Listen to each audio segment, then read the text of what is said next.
இப்போ அவர் மன்னர் தவறு செஞ்சால் அப்போ பார்த்துக்கிட்டு இருக்கணுமா? மன்னர் ஒரு தவறு செய்கிறாரு, பார்த்துக்கின்னு அமைதியாக இருக்கணுமா? மன்னர் பிழை செய்கிறார், அமைதியாகவே இருந்துடணுமா? என்ன அதுக்குரிய நம்ம எப்படி அவர்களோடு நடந்து கொள்வது அப்படின்றதுக்கு ஒரு வழிமுறை இருக்கணும், ஒரு மன்ஹஜ் இருக்கணுமா இல்லையா? அப்போ என்ன என்று சொன்னால், எங்கேயும் இஸ்லாமிய அறிஞர்கள் சொல்லலை மன்னர்களுடைய தவறை திருத்தக்கூடாதுலாம் சொல்லலை. மன்னர்களுடைய தவறை திருத்தக்கூடாது என்று எந்த அறிஞரும் சொல்லலை. சஹாபாக்களுடைய காலத்திலே நாங்கள் பல செய்தி பார்க்கிறோம். மர்வான் இப்னுல் ஹக்கம் என்ன செய்கிறாரு, அதாவது பெருநாள் தொழுது விட்டு தான் மிம்பரில் ஏறணும். அவர் என்ன செய்கிறாரு, மிம்பரில் ஏறுறாரு ஃபர்ஸ்ட்டுக்கு. அப்போ அபு சயீத் அல் குத்ரி என்ன செய்கிறாரு, அவருடைய ஆடையை பிடிச்சி என்ன செய்கிறாரு, இழுக்கிறாரு அப்படின்ற செய்தியை நாம் என்ன செய்கிறோம் பார்க்கிறோம். அப்படின்னா என்ன இது இன்காரா இல்லையா? பகிரங்கமாக ஆட்சியாளர்கள் எதிர்க்கிறாங்க. ஆனால் பகிரங்கமாக எதிர்ப்பதை இஸ்லாமிய அறிஞர்கள் யாரும் ஹவாரிஜ் என்ன செய்யலை, குரூஜ் கொள்கைன்னு சொல்லலை, அப்படி காட்டிட்டாங்க, அப்படி சொல்லலை. ஆனால் அந்த எதிர்ப்பதன் மூலம் இதைவிட மோசமான ஒரு விளைவு ஏற்படும் என்கின்ற ஒரு நிலை இருந்தால், அதாவது பலருடைய உயிர் போகக்கூடிய அல்லது ஒரு 5 தவறு இருக்குது, 50 நலவு இருக்கும், இந்த 50 நலவுமே என்னது இல்லாமல் போகக்கூடிய ஒரு வாய்ப்பு இருந்தால் அதை உணர்ந்து என்ன செஞ்சிடணும், பின்னுக்காகிறோம் என்று தான் நம்ம என்ன செய்யணும், புரிந்து கொள்ள வேண்டும். அதே நேரம் எதிர்க்கிறவர், உதாரணமாக அன்றைக்கு எதிர்த்தவர் யாரு, அபு சயீத் அல் குத்ரி ரலியல்லாஹு அன்ஹு அவர்கள். அவருடைய எதிர்ப்பை மர்வான் அங்கீகரிப்பார், சரிப்பில் 2வது அவருடைய எதிர்ப்பு அங்கீகரிக்கிற லெவலில் தான் இருப்பார். ஏன், அவங்கள நபித்தோழர்கள், அவர்கள்லாம் நபித்தோழர்கள். அப்போ எதிர்ப்பை மன அளவில் அங்கீகரிக்கக்கூடியவர்களாக அவங்க இருப்பாங்க. அதே அதாவது மர்வானுக்கு வேறு சஹாபாக்களோட சம்பந்தப்படாதவங்க எதிர்த்து இருந்தால் அது பெரிய ஒரு பிரச்சனை என்ன செஞ்சிருக்கும், போயிருக்கும். இஸ்லாத்தை கஷ்டப்பட்டவங்க, அதனால அவங்களுக்கு ஒரு இது கொடுத்தாங்க. அதே போல் அஸ்மா ரலியல்லாஹு அன்ஹா, அஸ்மா பின்த் அபீ பக்கர் ரலியல்லாஹு அன்ஹா அவர்கள் ஹஜ்ஜாஜ் பின் யூசுஃபுக்கு என்ன சொல்றாங்க, அதாவது ரசூல் ஸல்லல்லாஹு அலைஹி வஸல்லம் அவர்கள் என்னது ஸகீஃப் கோத்திரத்தில் கஸ்ஸாபுன் வ முபீர், அதாவது ஒரு பொய்யனும் ஒரு கொலைகாரனும் உருவாகன்னு சொன்னாங்க. வம்மல் கஸ்ஸாப் ஃபகத் ரஅய்னா, கஸ்ஸா பொய்யனை நம்ம கண்டோம், ஃபம்மல் முபீர் ஃபலா இகாலு, அதான் நான் உங்களை தவிர வேற யாரையும் நினைக்கல, இதான் கொலைகாரன்ட்டாங்க. யார்கிட்ட சொல்றாங்க, ஹஜ்ஜாஜ் பின் யூசுஃப், அந்த 100 வயது பெண்மணி சொல்றாங்க. ஹஜ்ஜாஜ் பின் யூசுஃப் என்ன செஞ்சாரு, செருப்பு அணிஞ்சாரு, வண்டி எடுத்துட்டு போயிட்டார், வேற ஒன்றும் சொல்லலை. அவர் என்ன செய்யலை, வேற எதுவுமே சொல்லவில்லை இடத்தை பார்க்கிறோம். இப்போ இந்த இடத்துல அவர்கள் எதிர்க்கிறாங்க, கண்டிச்சு என்ன செய்யறாங்க, சொல்றாங்க. ஆனால் இந்த கண்டிப்பின் விளைவாக ஏற்படக்கூடிய விஷயங்கள் மிக மோசமாக என்ன செய்யும், இருக்கும்.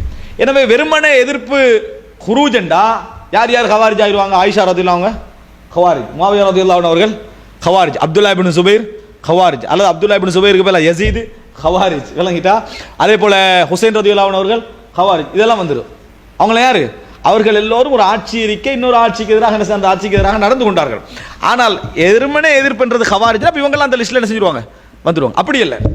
குரூஜ் என்பது எப்படி பார்க்கணும் என்று சொன்னால், ஆட்சியாளர்களுக்கு எதிராக அவர்கள் தவறு செய்கின்ற பொழுது கண்டிக்க வேண்டும், அவர்களை பிழை என்று என்ன செய்யணும், சொல்லணும். ஆனால் அப்படி பிழை என்று சொல்லி திருத்துவதன் ஊடாக வரக்கூடிய விளைவுகள் இருக்கிற நலவுகள் எல்லாம் போட்டு அப்படி அதை புதைச்சிட்டு போற லெவல்ல இருந்தால் நம்ம என்ன செய்யக்கூடாது, அதுக்குள்ள போகக்கூடாது. இந்த இடத்துல தான் அந்த இடம் என்ன செய்யுது, அதாவது இஸ்லாமிய அறிஞர்கள் பார்த்த பாரு, உண்மையிலேயே இந்த நிலைப்பாடு சஹாபாக்களுடைய காலத்திலேயே நிறைய நபித்தோழர்களால் சொல்லப்பட்டுச்சு. உதாரணமாக ஆயிஷா ரலியல்லாஹு அன்ஹா அவர்கள் இந்த மாதிரி போற நேரத்தில், ஆரியர் அவங்களுக்கு எதிரான வழக்கு விசாரணைக்கு போற நேரத்தில் ஒதுங்கினவங்க நிறைய நபித்தோழர்கள் இருந்தாங்க. இம்ரான் இப்னுல் ஹுசைன், அதே போல அதாவது அபூ பக்ரா ரலியல்லாஹு அன்ஹு, அபூ பக்ரா ரலியல்லாஹு அன்ஹு அவர்கள், அதே போல அதாவது இப்னு உமர் ரலியல்லாஹு அன்ஹு அவர்கள், அது போல நிறைய நபித்தோழர்கள் என்ன செஞ்சாங்க, அதுக்குள்ள என்ன செய்யலை, போய்கொள்ளவில்லை. அது பல விஷயங்கள் என்ன செய்யலை, போகல. அப்போ அவங்களுடைய கொள்கை அதில் ஒதுங்கணும் என்றதான் இருந்துச்சு. ஆனால் இந்த முடிவுக்கு மற்ற நபித்தோழர்கள் லேசா வரலை. காலம் போக போக அவங்களோட உள்ளத்தில் இஸ்திக்ரார் ஆகிட்டு, என்ன ரசூல் ஸல்லல்லாஹு அலைஹி வஸல்லம் அவர்கள் ஆட்சியாளர் விஷயத்தில் கட்டுப்படுங்க என்று சொன்னது இதையும் சேர்த்துத்தான் என்றது அவங்க அந்த இறுதி கால முடிவுகளுக்கு நபித்தோழர்கள் அதை புரிஞ்சுக்கொள்ள ஆரம்பிக்கணும். அந்த மற்ற நபித்தோழர்களுடைய நிலைப்பாட்டுக்கு வராங்க. அப்படின்னா நபித்தோழர்கள் அந்த விஷயத்தில் 2 கருத்தில் இருந்தாங்க. அதாக இருந்தாலும் நம்ம இப்படி என்ன செய்யக்கூடாது, போகக்கூடாது, சாதாரணமாக கண்டிக்கணும், வழங்கப்படுத்தணுமே தவிர நம்ம இந்த மாதிரி என்ன செய்யக்கூடாது, போகக்கூடாத முடிவுக்கு பிற்காலத்தில் என்ன செய்யறாங்க, கொஞ்சம் கொஞ்சமாக வந்து கடைசியில் இஜ்மாவாக அஹ்லுஸ் சுன்னா வல் ஜமாஅத்துடைய கொள்கையாக அது பேன நபித்தோழர்கள் அந்த முரண்பாட்டை கலைஞ்சிக்கிட்டாங்க, உடன்பட்ட. ஏன்னா ஆயிஷாலாம் கேட்குறாங்க, இப்னு உமர் நான் வெள்ளிக்கிழமை சென்ன நேரத்தில் உங்களுக்கு ஏன் தடுக்காம இருந்தீங்கன்னு கேட்டாங்க. ஏன் நீங்க என்ன தடுக்காம இருந்தீங்க, வக்கர்ன ஃபீ புயூத்திகுன்ன என்ற வசனத்தை கேட்டால் ஆயிஷாலாம் அழுவார்கள். உங்கள் வீடுகளிலே நீங்கள் இருங்க, அல்லாஹ்வுடைய வசனங்கள் ஓதி காண்பிக்கிறதை கேட்டா நீங்க அங்க கேட்டுக்கண்டிருங்க என்று அல்லாஹ் குர்ஆன்ல சொல்றான். அதை கேட்டா ஆயிஷாலாம் என்ன செய்வாங்க, அழுவாங்க. என்ன அர்த்தம், அது நான் அதை செஞ்சிருக்க கூடாது ஆயிஷாலாம் என்ன செய்றாங்க, நினைக்கிறாங்க. இப்னு உமர்ட்ட கேட்டெடுத்து இப்னு உமர் சொன்னாரு, ஒரு மனிதர் உங்களை மிகைத்திருந்ததை நான் கண்டேன், நான் அந்த இடத்துல போய் கருத்து சொல்றதுக்கெல்லாம் இயலாது. அப்படின்னா என்ன, சுபைர் இப்னு அவ்வாம் ரலியல்லாஹு அன்ஹு அவர்கள் என்ன செய்றாங்க, இருக்கிறாங்க. அப்போ அவருடைய கருத்துக்கு மேலே எனக்கு கருத்து என்ன செய்ய போறது இல்லை, வந்து சேர போறது இல்லை. அதனால தான் நான் என்ன செய்யலை, வரல. அவங்க மச்சான், சுபைர் இப்னு அவ்வாம் யாரு, மச்சான். அப்போ இந்த மாதிரியான நிலைப்பாடுகள் கடைசியில் நல்லா புரிஞ்சுக்கங்க. யாராவது கேள்வி கேட்டா, அப்போ இவங்கெல்லாம் இப்படிலாம் போனாங்களேன்னா அவங்க என்ன நினைச்சாங்கன்னா, ஆட்சியாளர் தவறு செஞ்சா கண்டிக்கணும்னு நினைச்சாங்க, போனாங்க. ஆனால் அப்போ நபித்தோழர்கள் போய்க்கிறாங்களா, இல்லை, நபித்தோழர் கருத்து முரண்பட்டிருந்தாங்க. சில நபித்தோழர்கள், பெரும்பாலான நபித்தோழர் போகக்கூடாத கருத்தில் இருந்தாங்க. ஒரு சில நபித்தோழர்கள் போனார்கள். இறுதி விளைவு மோசமாக ஹுசைன் ரலியல்லாஹு இழந்ததும், நல்ல நல்ல சொர்க்கத்துக்கு நன்மாராயம் கூறப்பட்ட நபித்தோழர்களை இழந்தது தான் விளைவு அப்படியே இருந்துச்சு. எனவே கடைசி காலத்தில் எல்லா நபித்தோழரும் என்ன முடிவுக்கு வராங்க, ஆட்சியாளர்களுடைய தவறு கண்டிக்கிறது வேறு, இந்த மாதிரி அவர்களுக்கு எதிராக நம்ம கூட்டம் சேர்த்துக்கொண்டு போய் விசாரிக்கிறது வேறு. இது சரிவர கடைசியில் அது அஹ்லுஸ் சுன்னா வல் ஜமாஅத்துடைய ஏகோபித்த முடிவாக என்ன செய்யுது இருக்குது. என்ன, ஆட்சியாளருக்கு எதிராக கூட்டம் சேர்த்துக்கணும் என்ன செய்யக்கூடாது, போகக்கூடாது. இதனால தான் இஸ்லாமிய ஆட்சிகளில் வந்து ஆர்ப்பாட்டம் என்ற பகுதியை நம்ம என்ன செய்வதில்லை, அங்கீகரிக்க கூடாதுன்றோம். இஸ்லாமிய ஆட்சியில் மட்டும் விளங்கிட்டா. எந்த நாடுகளில் நம்ம ஆர்ப்பாட்டத்தின் மூலம் தான் ஒரு உரிமையை பெற்றுக்கொள்ள முடியுமோ அப்படிதான் என்ன செய்யணும், அந்த நாடுகளில் செய்யணும். இஸ்லாமிய ஆட்சியை பொறுத்த வரைக்கும் ஒரு இஸ்லாமிய ஹலீஃபா இருக்கிற நேரத்தில், ஒரு அமீர் இருக்கிற நேரத்தில், ஒரு ஆட்சியாளர் இருக்கிற நேரத்தில் என்ன செய்யக்கூடாது, இந்த ஆள் திரட்டி கூட்டம் செய்கிற வேலை என்ன செய்யக்கூடாது, செய்யக்கூடாது அப்படின்றதான். ரைட். ஆனால் அப்படின்னா கண்டிக்காம பேசாம உட்கார்ந்துருக்கணுமா, இல்லை, கண்டிக்க முடிஞ்சால் கண்டிக்கணும்.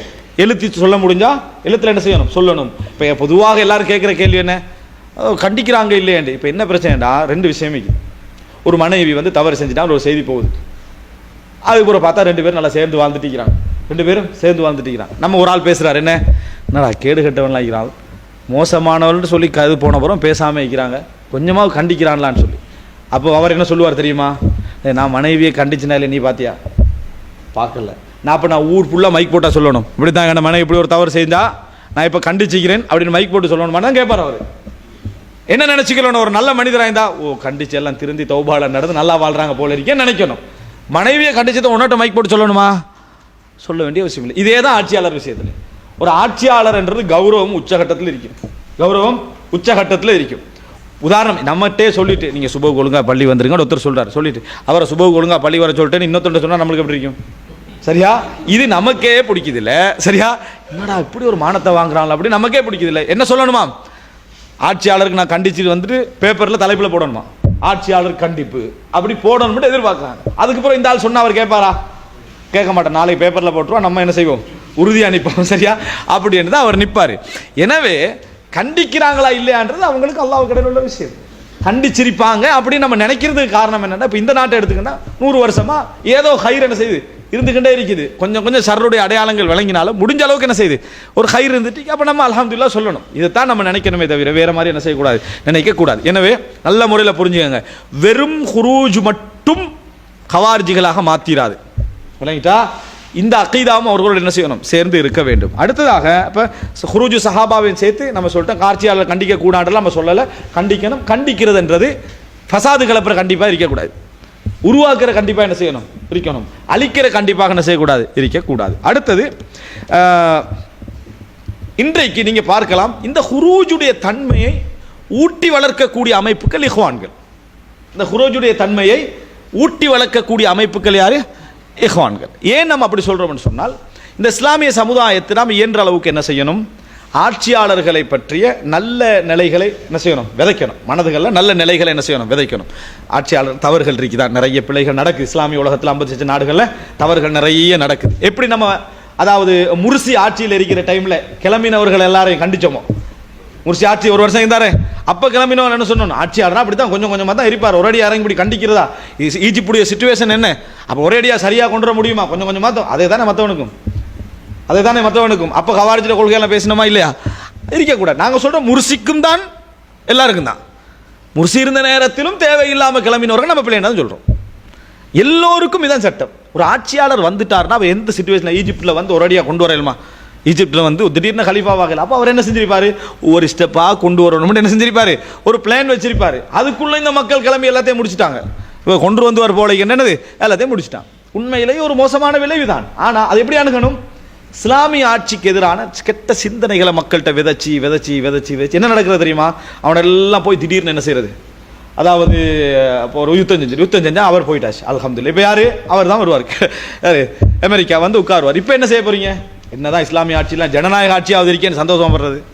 அதனால் இருக்கிற இப்போ உண்மையிலே நம்ம சிரியாவில் நடக்கக்கூடிய விளைவுகள் என்ன, இருக்கிறதை விட கேடு கட்டுங்களை என்ன செய்யுது இப்போ நடந்து கண்டிருக்கு. உண்மையிலே குழந்தைகளும் பிள்ளைகளும் பெண்களும் தினமும் அந்நியாயம் அப்படி நடந்துட்டு இருக்கு. ஏற்கனவே எப்படியா இருந்துச்சு, அந்த ஏற்கனவே மோசம் தான் நடந்தது, அதை மாற்றுவதற்கு எடுத்த முயற்சியில் இப்போ நடக்கிறது என்ன, அதை விட படு பயங்கரமான காலாகாலமான ஒரு ஆபத்து என்ன செய்யுது இன்றைக்கு நடந்து கொண்டிருக்கிற. பிள்ளைகள் பச்சிலம் நம்ம நம்ம நாடுகளை பற்றியெல்லாம் கவலைப்படுறதுக்கு நினைக்கவே இயலாத அளவில் அநியாயம் என்ன செய்யுது அங்கே நடந்து கொண்டிருப்பதை நம்ம பார்க்கணும். எனவே எப்பொழுதும் அதற்கு பின்னால் உள்ள விளைவுகளை நம்ம என்ன செய்யணும், கவனிக்க வேண்டும். ஒரு ஆட்சியாளர் இருப்பது என்பது ஒரு மிக பேரளவுலாவது இஸ்லாமிய ஆட்சி 1924 வரைக்கும் இருந்தேன்னு சொல்கிறோம். பேரளவுலாவது இருக்கணும்னு விரும்புகிறோம், பேரளவுலையாவது இருக்கணும் என்று விரும்புகிறோம். எனவே குரூஜுடைய பண்புகளை தான். அதே நேரம் மிக கவனமாக நான் திருப்பி சொல்றது தான், கவார்ஜிகளுடைய வரலாற்று கொள்கையோடு இந்த பகுதியில் என்ன செய்யணும் சேரணும். இல்லைண்டா குரூஜுடைய ஒரு பண்பு இருக்குது.